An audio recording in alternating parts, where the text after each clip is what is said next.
2025-26 approve कर दिया गया है।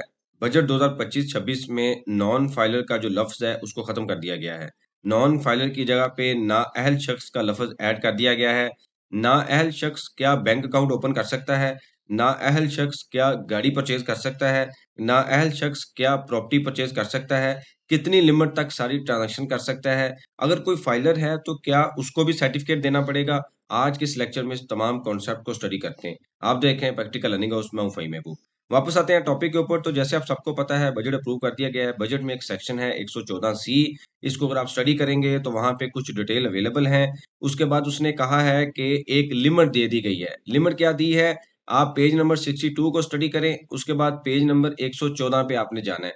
जब आप एक पेज नंबर 114 पे जाएंगे तो वहां पे आपको कुछ लिमिट दी जाएगी।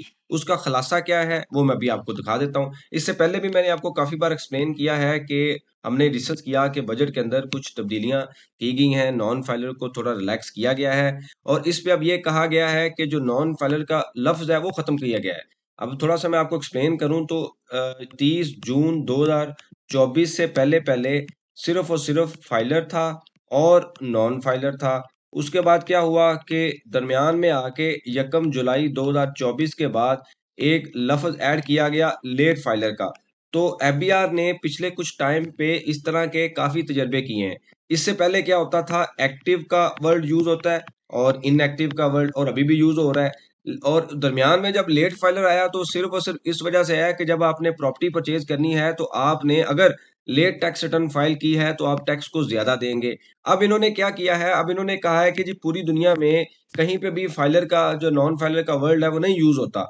इस वजह से इन एलिजिबल का जो वर्ड है वो ऐड कर दिया गया है। मतलब अगर ना आप नाअहल हैं, आप कोई चीज परचेज नहीं कर सकते। अब साथ ही उन्होंने एक लिमिट दे दी। अब ऐसा नहीं होता कि आप 30 जून 2024 को बैठ के एक लॉ पास करें, कानून पास करें और ये कहें कि 1 जुलाई 2025 को ये जो रूल है वो अप्लाई हो जाएगा। मतलब 30 जून 2025 को आप बनाएं और 1 जुलाई 2025 को आप कहें कि जी ये आप सारे पूरे पाकिस्तान में अप्लाई कर देंगे। इस तरीके से तो तमाम जो बिजनेस है वो स्टॉप हो जाएगा। पहले थोड़ा सा आपको स्ट्रक्चर बनाना पड़ता है, उसके बाद हम ये कहते हैं कि ये रूल या जो लॉ है आस्ता आस्ता अप्लाई होगा। उस स्ट्रक्चर को डेवलप करने के लिए सबसे पहले तो उन्होंने कहा कि कोई भी चीज आप परचेज नहीं कर सकते। लेकिन जब बजट अप्रूव हुआ तो उसमें कुछ लिमिट दे दी गई है। वो क्या लिमिट है कि अगर आप एक इन एलिजिबल पर्सन है, मतलब आप टैक्स रिटर्न फाइल नहीं करते या आपकी रिटर्न में कुछ ऐसे एसेट अवेलेबल नहीं है कि आप कोई चीज परचेज कर सके, तो उसके लिए उससे पहले उन्होंने एक लिमिट दी। वो क्या है कि अगर आप कोई गाड़ी है वो 70 लाख तक परचेज करते हैं, 7 मिलियन तक, तो आपसे नहीं पूछा जाएगा। हाँ, नॉन फाइलर का या जो इन एलिजिबल का जो रेट होगा वो आपको चार्ज किया जाएगा, मतलब आपका रेट डबल होगा टैक्स का। लेकिन आपसे पूछा नहीं जाएगा कि आपने पैसे कहाँ से लिए हैं।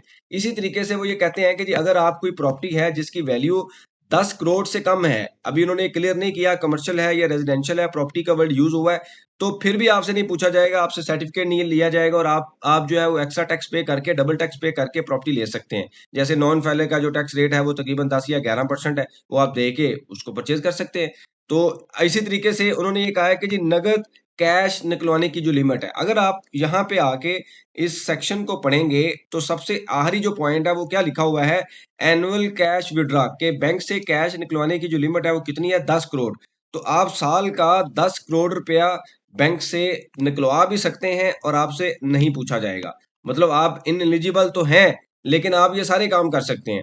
अब आप ये लिमिट तो दी गई क्योंकि जारी बात है जब कोई नई चीज आती है तो सबसे पहले बड़ा जो टारगेट है उसको कंट्रोल किया जाता है। तो उन्होंने भी यही किया कि अगर कोई इस लेवल तक कोई काम करेगा, बिजनेस करेगा, बैंक से पैसे निकलवाएगा, तो हम उसको नहीं पूछेंगे। अगर उससे ऊपर जाएगा तो हम उसको पकड़ लेंगे, हम उससे कहेंगे कि जी आप जो है प्रॉपर टैक्स रिटर्न अपनी फाइल करें और एलिजिबल पर्सन बने।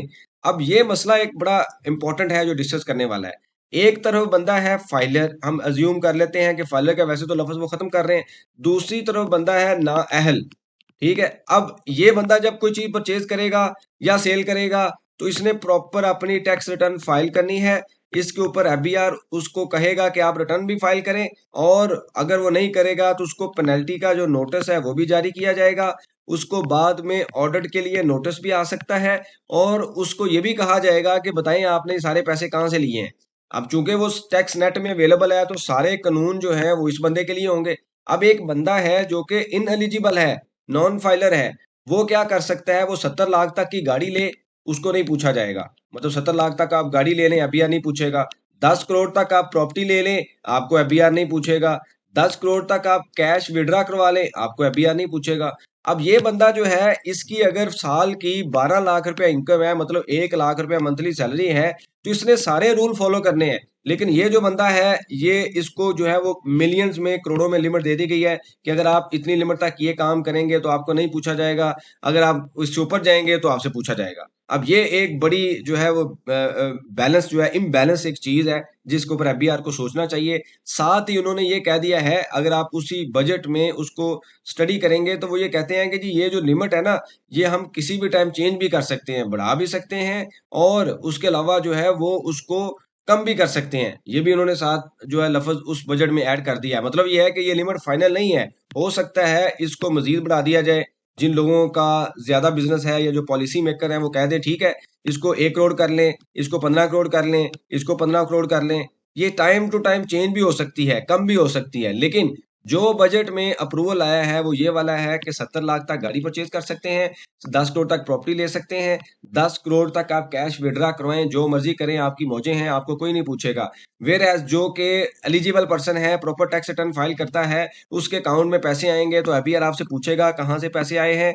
वो कैश विड्रा करवाएगा, ज्यादा हो जाएगा, वो भी उससे पूछा जाएगा भाई कहाँ से पैसे आ रहे हैं, वाइट सोर्स किधर है, आप शो नहीं कर रहे, ऑडिट करवाएं आके। सारी चीजें उन लोगों के लिए हैं जो कि एलिजिबल हैं। इन एलिजिबल को एक बार फिर खुली छुट्टी दे दी गई है कि आप जो मर्जी करें और आपसे नहीं पूछा जाएगा, लेकिन जो एलिजिबल पर्सन है वो तमाम चीजों का जवाबदेह होगा।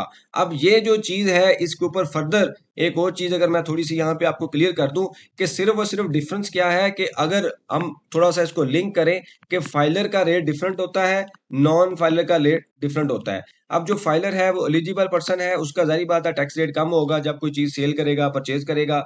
जो इन एलिजिबल है या नॉन फाइलर है, मैं नॉन फाइलर का वर्ड इस वजह से यूज कर रहा हूँ कि अभी तक आपके जेहन में यही चल रहा है, आस्ता आस्ता ये चीज जो है अब्जॉर्व होगी। इन एलिजिबल पर्सन है या नॉन फाइलर है, उसका जो टैक्स रेट है वो डबल होगा या ज्यादा होगा किससे, फाइलर से।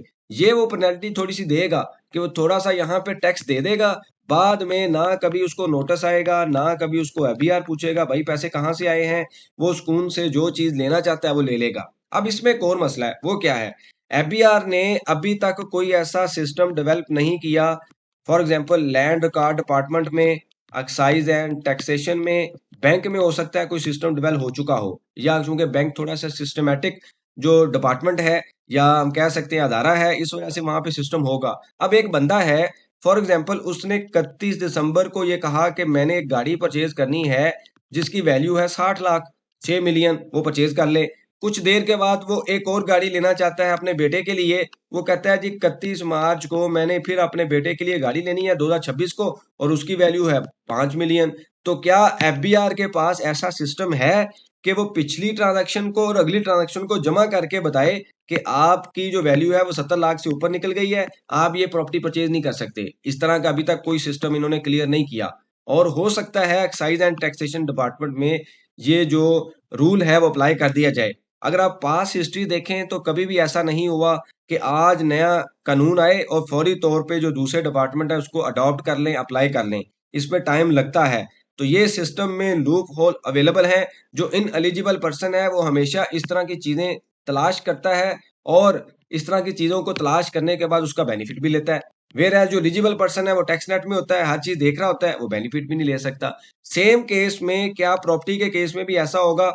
एक बंदा 31 मार्च को जाके 31 दिसंबर को 9 करोड़ की प्रॉपर्टी लेता है और 31 मार्च को आके फिर वो 8 करोड़ की प्रॉपर्टी ले लेता है। तो क्या वहां पे परचेज करते हुए जो लैंड का डिपार्टमेंट है उसके पास ऐसा सिस्टम अवेलेबल होगा कि वो उसको वहां पे स्टॉप कर दे और कहे कि आपकी लिमिट पूरी हो चुकी है? ये एक बहुत बड़ा क्वेश्चन है जिसके ऊपर हो सकता है आने वाले दिनों में एफबीआर मजीद क्लियर करे और कहे कि ये इस तरीके से इस लिमिट को कंट्रोल किया जा सकता है। लेकिन अभी के लिए यही है कि आप जो है वो इस लिमिट तक, अगर आप इन एलिजिबल पर्सन है, ना अहल पर्सन है, तो आप इस लिमिट तक जो ट्रांजैक्शन है वो कर सकते हैं।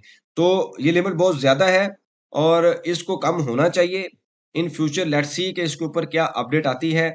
कोई भी रेलिवेंट आपके पास सजेशन हो, क्वेश्चन हो, आप मेंशन कीजिए, इसके ऊपर हम डिस्कशन करेंगे ताकि जो लर्निंग का प्रोसेस है कंटिन्यू रहे। बहुत शुक्रिया, जज़ाकल्लाह।